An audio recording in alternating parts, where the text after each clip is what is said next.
जिस प्रसंग का वर्णन कराए हैं उस प्रसंग को भी पुनः उसी प्रसंग को पीछे मुड़ करके एक बार रिकलेक्ट कर लेना, उसको दोबारा ग्रहण कर लेना, उसको कहते हैं सिंहावलोकन। तो सिंहावलोकन न्याय से यहाँ पर कह रहे हैं, टीका में श्री विश्वनाथ चक्रवर्ती जी कह रहे, टीका में कह रहे हैं कि योग पीठ आरोहण समय अष्ट सखी नाम यथायोग्य स्थान स्थित। अब योग पीठ का वर्णन किया जा रहा है, योग पीठ में आरोहण करें तो फिर से सावधान हो जाए कि योग पीठ जो है वो दो प्रकार की योग पीठ हैं। एक योग पीठ है केवल मधुर रस की योग पीठ, दूसरी योग पीठ है वृज और निकुंज, दोनों रसों का जिसमें समावेश है, ऐसी योग पीठ। जहां तो ऐसी योग पीठ को ही हम कहेंगे मध्य योग पीठ। एक अंतर योग पीठ, एक मध्य योग पीठ और एक बाह्य योग पीठ। बाह्य योग पीठ में उसको उसका स्वरूप वर्णन किया गया गोपाल यंत्र में, चतुष्कोणात्मक होकर के वो बाह्य योग पीठ विराजमान, वो चतुष्कोणात्मक है। अब मध्य योग पीठ जो है उसमें अष्टकोण मिलाकर के माने अष्टकोणात्मक एक मध्य योग पीठ विराजमान है। ऐसा है, फिर ऐसा है, फिर ऐसा है, तो वो मध्य योग पीठ जो है वो मध्य योग पीठ विराजमान। उस मध्य योग पीठ में सभी रस विराजमान है, माने सभी रस का मतलब है चार रस। ब्रज में चार ही रस है, पांच रस नहीं। शांत रस नहीं है यहाँ पर। ब्रज के परकर में चार रस ही हैं, दास से सक्षित वात्सल्य और मधुर, चार रस। दास वे हैं जो श्री नंद बाबा के घर में महल में या श्री विश्वभान बाबा के महल में जो घर के पुराने नौकर हैं, श्री चित्रक जी, पत्रक जी, वे पुराने जो नंद बाबा के सेवक हैं, परंपरा के वहां के घर जाए, वे जो नृत्य पत्थर के जो सेवक हैं, उन सेवकों के यूथ में साधक अपने आप को कभी देखे दास्य भक्ति में। अब ये जो दास्य है, ये दास्य लौकिक संबंध वाला दास्य है, ये ब्रह्मादि और श्री नारायण वाला दास्य नहीं है। यहां पर जो दास्य संबंध है वो घर के, मैं घर का सेवक हूं, एक डोमेस्टिक सर्वेंट हूं, और श्री कृष्ण हमारे मालिक हैं, उनका मैं ब्रजराज कुमार, उन ब्रजराज कुमार का मैं सेवक हूं। इस भाव को धारण करके वहां पर सेव्य सेवक भाव नहीं है, वहां जो भाव है वो जीव ईश्वर वाला भाव नहीं कि जीव का अंशांशी होकर के मैं विराजमान हूं, ये भाव नहीं है, बल्कि यहाँ पर लौकिक संबंध बुद्धि से श्री ब्रजराज मेरे मालिक हैं, हमारे ब्रज के राजा हैं, और ब्रज के राजा का ब्रज की प्रजा रूप में मैं यहाँ का ब्रजराज के घर का एक पुराना परंपरा का सेवक हूँ, अनादि काल से यहाँ का ही ये एक सेवक हूँ। ऐसा विचार करते हुए लौकिक संबंध भाव से श्री चित्रक जी, श्री पत्रक जी जैसे विराजमान हैं, उनके यूथ के अंतर्गत, उनके ग्रुप के अंतर्गत मैं भी एक छोटा सा दास हूं, ये भाव। तो ये दास भाव हो गया। सख्य भाव में श्री सुवल या मधुमंगल या उज्जवल जो सखा हैं, उनके अंगत मैं भी एक उनके ग्रुप का एक छोटा सा सखा हूं, ये दूसरा भाव हो गया। फिर तीसरा भाव श्री यशोदा जी के घर में, यशोदा जी के यहाँ पर जो अम्बा किलाम्बा प्रभृति जो बड़ी गोपिकागण हैं या साथ की जो गोपिकागण हैं, उन अम्बा किलाम्बा प्रभृति गोपी वात्सल्य भाव वाली जो गोपिकागण हैं, उन वात्सल्य भाव वाली गोपियों के अनुगत मैं भी एक वात्सल्यमती भावना गोपी हूं, ऐसा विचार करना, ये वात्सल्य भाव हो गया। और मधुर भाव में जो अष्टयूथेश्वरी हैं, उनमें जिसकी जैसी भावना, कोई चंद्रावली जी के यूथ का है, कोई श्यामला जी के यूथ का है, कोई यमुना जी के यूथ का है, कोई भद्रा जी के यूथ का है। तो जो भी 4 प्रकार की गोपी, वे 4 प्रकार की गोपी हैं। स्वपक्षा माने राधा रानी, प्रतिपक्षा माने चंद्रावली जी, तटस्थ पक्षा श्री भद्रा जी और सुरूप पक्षा श्री श्यामला जी या यमुना जी। तो ये 4 प्रकार के जो यूथ हैं, उन 4 प्रकार के यूथेश्वरियों में किसी एक यूथेश्वरी की मैं अनुगता होकर के विराजमान। तो बहिर्मंडल ये मध्यमंडल हुआ। अब इस मध्यमंडल के बाहर जो मंडल है वो ऐश्वर्य मंडल है। वो ऐश्वर्य मंडल का ध्यान कोई भी नहीं करेंगे। वहां पर है तो कृष्ण, परंतु वे श्रुतियों के द्वारा सेवित हैं। उन कृष्ण को लेकर के करेंगे क्या? वहां पर लीला का विस्तार उतना नहीं है, वहां कृष्ण के ऐश्वर्य का ज्यादा ध्यान किया गया। नंद बाबा भी एक बार चक्कर में आकर के पहुंच गए, सारे सखागण भी चक्कर में आकर के उस बहिर्मंडल में, चतुष्कोणात्मक मंडल में वहां पहुंचे, परंतु किसी को भी आनंद नहीं आया कि है तो हमारा गोपाल ही, परंतु ये तो वेद श्रुतियां, पार्षद, आयुध इनके द्वारा सेवित है। यहां पर कन्हैया के पटका पकड़ करके हम कन्हैया के साथ में खेल नहीं सकते हैं। यहां पर कन्हैया हमारे सामने अंजलि बांध करके प्रियाओं के सामने खड़ा नहीं होगा। यशोदा जी मन में विचार कर रही हैं, यहां पर मैं कन्हैया को बांध नहीं सकती, डांट नहीं सकती, कन्हैया को अपनी गोदी में लेकर के दूध नहीं पिला सकती। जो सखागण हैं वे कह रहे हैं कंधा पे चढ़ नहीं सकते हैं, कंधा पे चढ़ा नहीं सकते हैं। ये कन्हैया की स्तुति करने वाले इतने वेद पुराण सब खड़े हुए हैं, इनके आगे कन्हैया के कंधे पे हमको चढ़ सकते हैं क्या? मजा नहीं आएगा, आनंद नहीं आएगा। सबका भाव ऐश्वर्य को लेकर के संकुचित हो गया। तो बहिर्मंडल जो है वो केवल ये तो दिखाता है कि कृष्ण बड़े ऊंचे हैं, कृष्ण ऐश्वर्य से युक्त हैं, परंतु वहां पर प्रेम कुछ संकुचित होगा। इसलिए बहिर्मंडल का स्मरण नहीं किया जाएगा।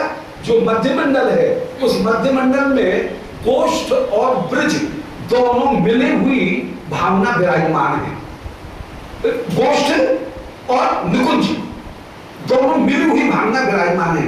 गोष्ठ कहें, ब्रज कहें, एक ही भाव। ब्रज का मतलब है कि जहां कई रसों का, ब्रज माने समूह, ब्रज शब्द का अर्थ होता है ग्रुप, समूह, माने दास्य, सक्ष, वात्सल्य और मधुर, इन चारों रसों का समूह है। कभी कभी एक 5वां रस भी आ जाता है, वो है शांत। पर ये शांत रस जो है ब्रज में, वो कभी यहाँ के लोगों का नहीं है। शांत रस जो है वो बाहर के लोगों का। कभी नंद बाबा के जो पुरोहित हैं उनके कोई रिश्तेदार कहीं काशी से चले आए, कभी उज्जैन से चले आए, और वे भी रिश्तेदारी में तो आए, अब वे भी रहे, तो उनके हृदय में भले कृष्ण परब्रह्म है, परंतु नंद बाबा के जो भावरी स्वयंजुआ जो कुल पुरोहित हैं, उनके हृदय में कभी भी ये भाव नहीं है कि ये परमात्मा है। उनके हृदय में भाव यही है कि हमारे यजमान के ये राजकुमार हैं, और उनके हम जैसे यजमान नंद बाबा को आशीर्वाद देते हैं, ऐसे अपने कुल पुरोहित होकर के हम कुल के पुरोहित इन कन्हैया को भी, इन विश्वान नंदिनी को भी हम आशीर्वाद देते हुए विराजमान है। उनमें वात्सल्य मिश्रित जो अपने गौरव का जो भाव है वो ही भाव विराजमान है। हम ब्राह्मण हैं, आशीर्वाद देने वाले हैं, कन्हैया खूब चिरंजीवी रहे, आयुष्मान हो, बेटा खूब बढ़, बेटा कहते ही बोलेंगे।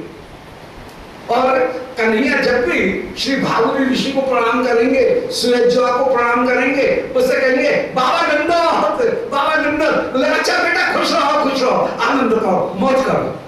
ऐसे आशीर्वाद देते हुए ही वे बाबा की जो पुरोहित हैं वे सर्वदा विराजमान होंगे। ये आशीर्वाद देने की हिम्मत यदि किसी में है तो ब्रजवासियों में ही है, और किसी में कृष्ण को आशीर्वाद देने की हिम्मत नहीं है। सखी आशीर्वाद देती है कि ये जोड़ी सदा बिलसती रहे, हम आशीर्वाद देती हैं। कोई है किसी की हिम्मत जो कृष्ण को आशीर्वाद दे जाए, परंतु सखीगण युगल को आशीर्वाद देती हुई सर्वदा विराजमान होती है, सौभाग्य का आशीर्वाद देती हुई।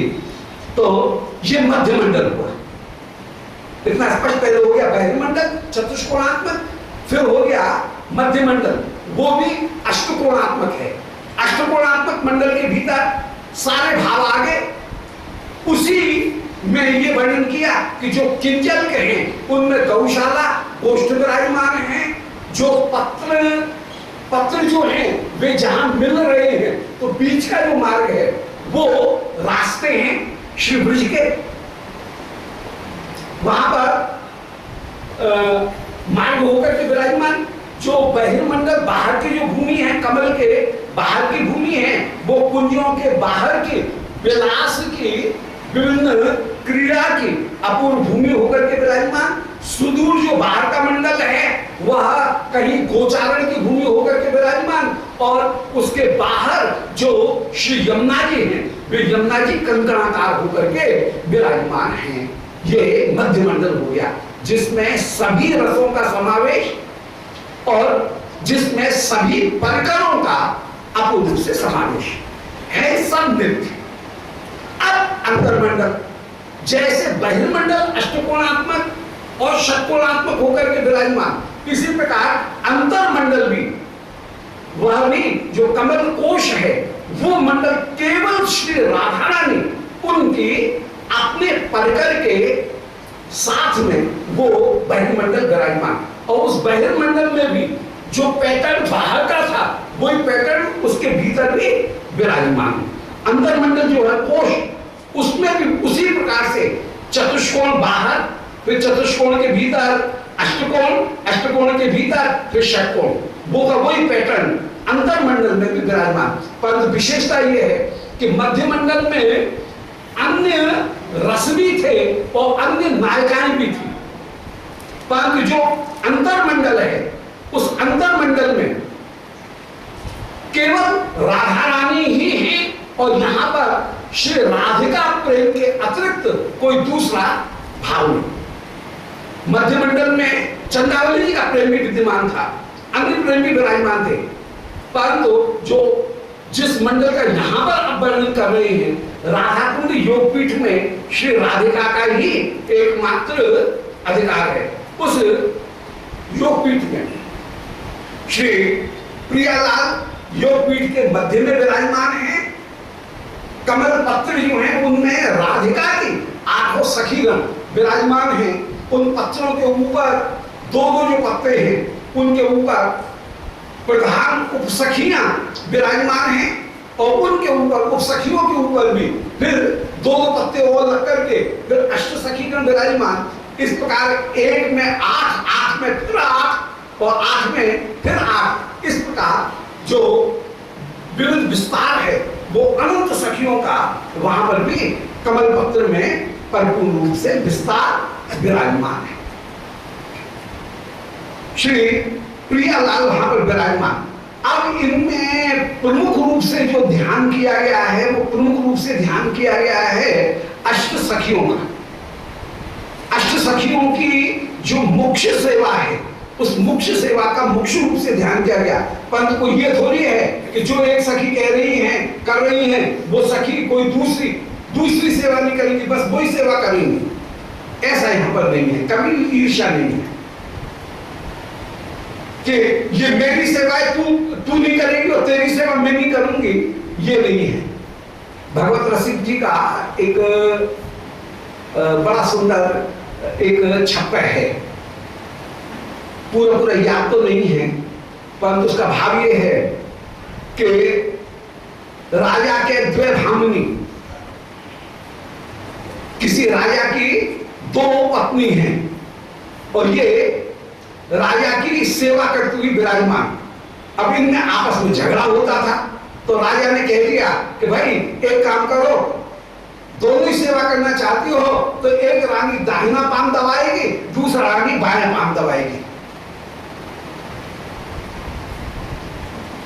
अब कभी दाहिने पैर जो रानी दबा रही है उस दाहिने पैर के साथ में राजा का यदि बायां पैर छू जाए तो वो उसको नोच दे, सौत का पाप मेरे पाप में क्यों आ रहा है, ऐसे कह नोच दे। और ऐसे ही बायां पैर कभी दाहिने पैर से आकर के भिड़ जाए तो वो उसके पास में एक डंडा रखे और जोर से डंडा मारे, सौत का पैर मेरे पैर में कैसे आ रहा है। राजा के पैर थम्मा हो गए, सूज गए, घायल हो गए। तो ये कोई सेवा है क्या? राजा के द्वे भामिनी तोड़े पति के पाम, ये राजा की दो भामिनी हैं और ये पति के पामों को तोड़ रही हैं और सेवा साधे आपने तोड़े पति के पाम और अपनी अपनी सेवा करते हुए पति के पैरों को ही तोड़ रही हैं। तो ये कोई सेवा है क्या? यहाँ पर ऐसी भाव नहीं है। सखियों में एक विशेषता है कि सखीगण बड़े स्नेह के साथ में सर्वत्र निज सुख की कामना है ही नहीं। वहां पर एकमात्र जो कामना है वो कामना है श्री प्रिया लाल को सुख देने की ही इन सखियों में एकमात्र कामना है और कोई दूसरी कामना है ही नहीं। तो श्याम सुंदर को कैसे सुख मिले, ये मुख्य भावना है। इसलिए भले किन्हीं सखी, इन अष्ट सखियों के स्वरूप और सेवा का जो वर्णन किया गया, वो स्वरूप और सेवा कोई इधर मिथ्य करके हो ऐसा नहीं है, केवल इतनी ही है, ऐसा कभी भी नहीं है। जैसे श्री ललिता जी, उनका श्री सिद्ध कृष्णदास बाबा जी महाराज ने जहां ध्यान किया वहां पर तांबूल भक्तों ललिता, श्री ललिता जी तांबूल भक्ति में विराजमान है। जो गुटका ग्रंथ जितने भी प्रकट हुए उनका कोई आदर्श रूप तो सामने आया नहीं। जितने भी रसिक जन जो श्री विशेष रूप से जहां पर हम बैठे हैं, ये जो स्थान है भागवत निवास का, यह अष्टकालीन लीला स्मरण का श्री पंडित बाबाजी महाराज ने कृपा करके विशेष रूप से यहाँ पर रहने के लिए एक आदेश बनाया। श्री कृपासुंद बाबाजी महाराज ने इस स्थान के लिए एक विशेष नियम बनाए कि और उसके पूरी जो नियमावली, वो नियमावली यहाँ के लिए पहले से श्री कृपासुंद बाबाजी महाराज ने उसको स्थापित की कि भाई रात्रि के समय महिलाएं यहाँ पर नहीं रहेंगी, माधुकरी करनी पड़ेगी, माधुकरी का कहीं न कहीं अंश लेना पड़ेगा, एकादशी व्रत व निर्जल यथासाध्य करना पड़ेगा। ये सारे नियम इस स्थान के लिए श्री पंडित बाबाजी महाराज ने बनाए। यहाँ पर कुछ ऐसे भी नियम कि व्यवस्था करने के लिए किसी व्यक्ति को तो बनाना पड़ेगा, प्रदान करके रखना पड़ेगा, परंतु जैसे सर्वत्र और जगह मेहनताई होती है, ऐसी मेहनताई की पद्धति यहाँ पर विशेष रूप से नहीं कि चादर उड़ाई जाए और मेहनताई स्थापित की जाए। वो इस स्थान के लिए विशेष रूप से मुझे जितनी जानकारी, मुझे संशोधन करनी, मैं कोई प्रामाणिक रूप में ऐसी बात नहीं कह रहा हूँ, जितनी अपनी माने जो अज्ञान है उस अज्ञान के कारण कह रहा हूँ। तो यहाँ के फिर यहाँ के जो निवासी हैं, जहाँ पर जो निवास करेंगे भागवत निवास में, उनको अष्टकालीन लीला स्मरण श्री गोविंद लीलामृत उनका आश्रय ग्रहण करके रहना पड़ेगा।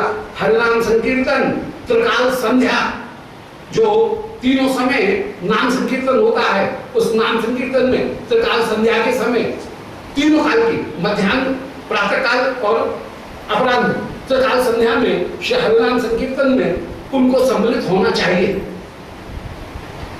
इत्यादि इत्यादि कुछ नियम यहाँ पर विशेष रूप से कहीं एक परंपरा के द्वारा प्राप्त हैं।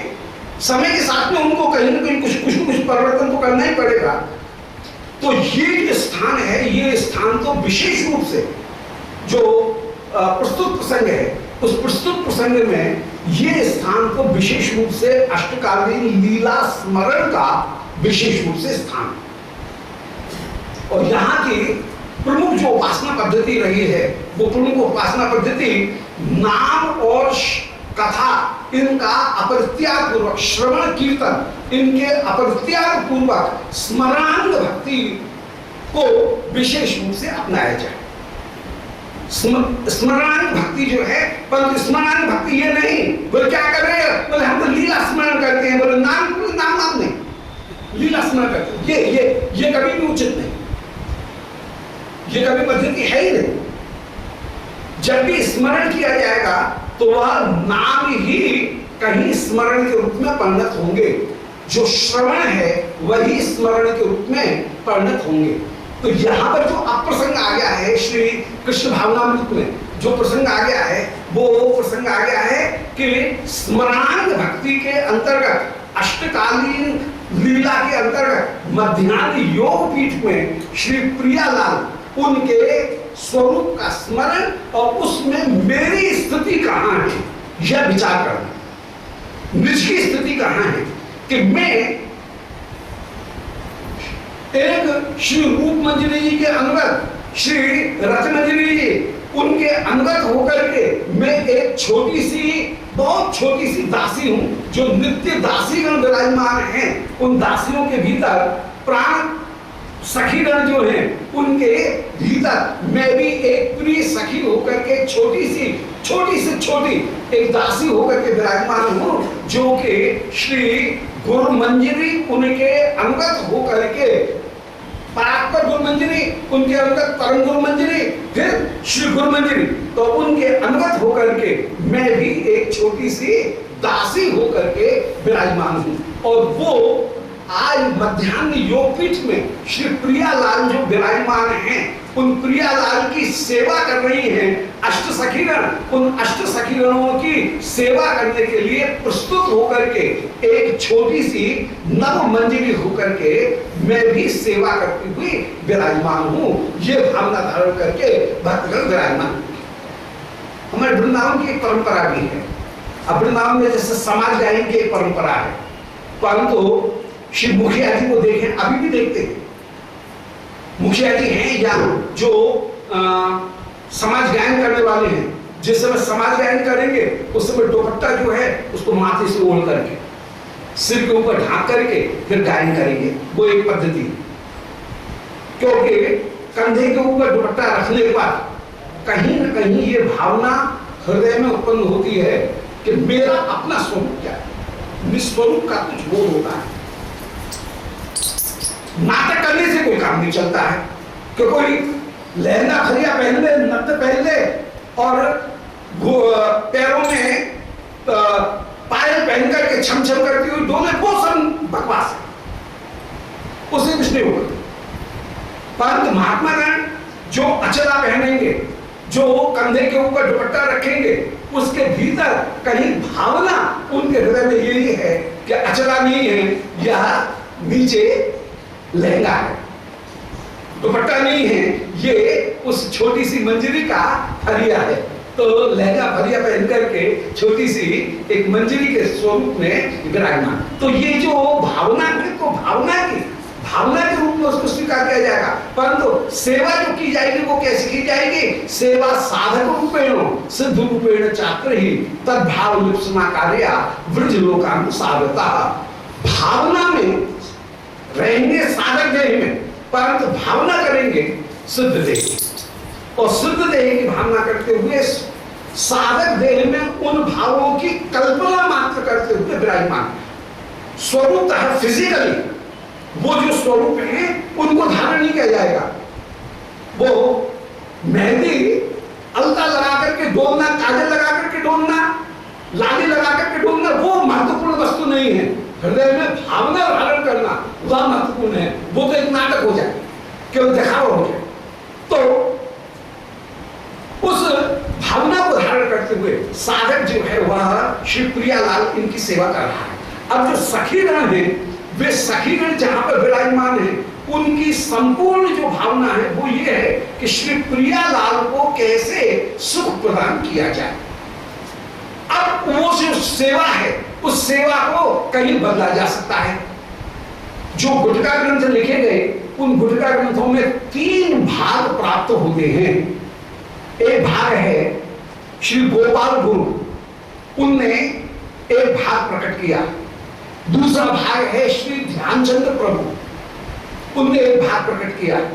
तीसरा भाग है विशेष रूप से श्री सिद्ध कृष्णदास बाबा जी महाराज मानसी गंगा वाले, उनने विशेष रूप से कोई भाव प्रकट किए। इनमें श्री गोपाल गुरु, उनने श्री प्रियालाल इनकी अर्चना करने के लिए विभिन्न मंत्र उनको संकलित किया। श्री राधिका पूजन करना है, उनका ये मंत्र है। ललिता पूजन में कैसे लाम बीज लगा करके उनका पूजन किया जाएगा, ऐसे मंत्र सहित मंत्र पूजन में, अर्चन में जैसे विधि की प्राप्ति है, उस विधि की स्थापना करने के लिए मंत्रों का जो भाग है, मंत्र अंश, वो श्री परम पूज्य श्री गोपाल गुरु श्रीमद महाप्रभु के कृपा पात्र होकर के जो विराजमान हुए, महाप्रभु ने जिनको गुरु पदवी प्रदान की, उनकी तो वर्तमान प्राप्त हस्तलिखित जो गुटका ग्रंथ हैं, उनमें जो मंत्र भाग है, वो मंत्र भाग विशेष रूप से श्री गोपाल गुरु जी महाराज के द्वारा कृपा करके प्रकट किया गया। गोपाल गुरु के चरित्र को सब जानते हैं, वो एक अलग प्रसंग हो जाएगा। श्रीमद महाप्रभु को भी जिन्होंने बोध प्रदान कर दिया, और श्री महाप्रभु ने अपवित्र अवस्था में भी जिह्वा को जब पकड़ लिया, उस समय उन्होंने कहीं कहा कि नहीं नहीं, भगवान नाम का उच्चारण कभी भी किया जा सकता है, इसमें कोई दोष नहीं। ये मानो कहीं लीला प्रसंग के द्वारा तो उन्होंने संकेतित कर दिया। श्री गोपाल गुरु महाप्रभु के छोटे से प्रिय बालक हैं, परंतु महाप्रभु को भी शिक्षा प्रदान कर रहे हैं शिष्य रूप में।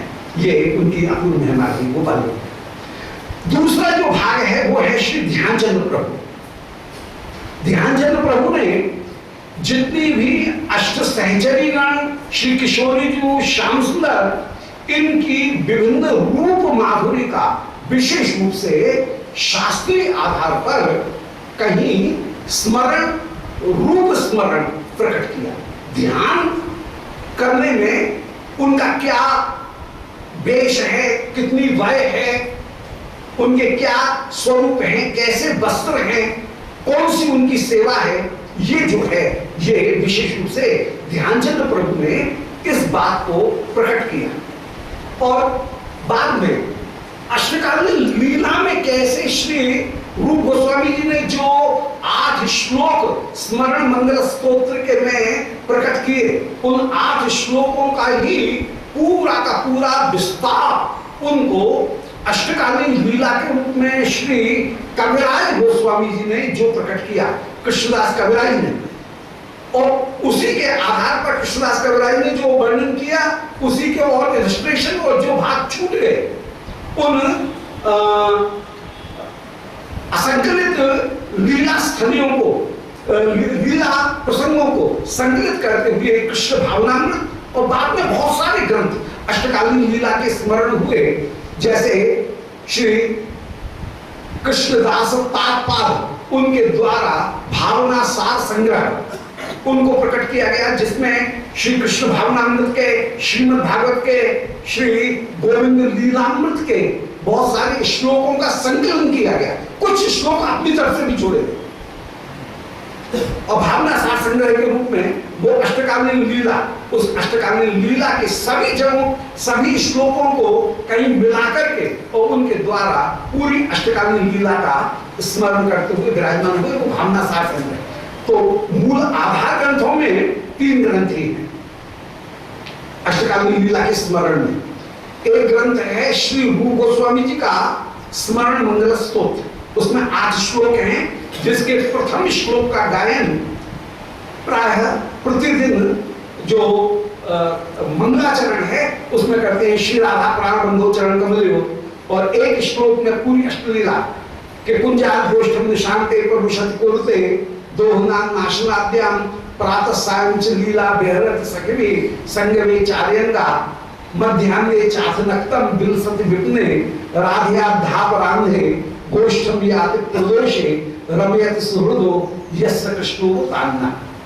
तो वे श्री कृष्ण हमको हमारे ऊपर कृपा करें। अष्टकालीन लीला का एक ही श्लोक में पूरी 24 घंटे की जो लीला है उसका स्मरण। तो ये श्री रूप गोस्वामी जी ने बड़ी भारी कृपा की और उन्होंने एक सूत्र करके अष्टकालीन लीला का स्मरण मंगल स्तोत्र नामक एक 11 श्लोक का उन्होंने 10 श्लोक का उन्होंने एक स्तोत्र दिया, जिसमें एक में उसके तत्व को निरूपण किया, दूसरे में अष्टकालीन लीला का संक्षेप वर्णन किया और 8 श्लोकों में एक एक याम की लीला का निरूपण किया।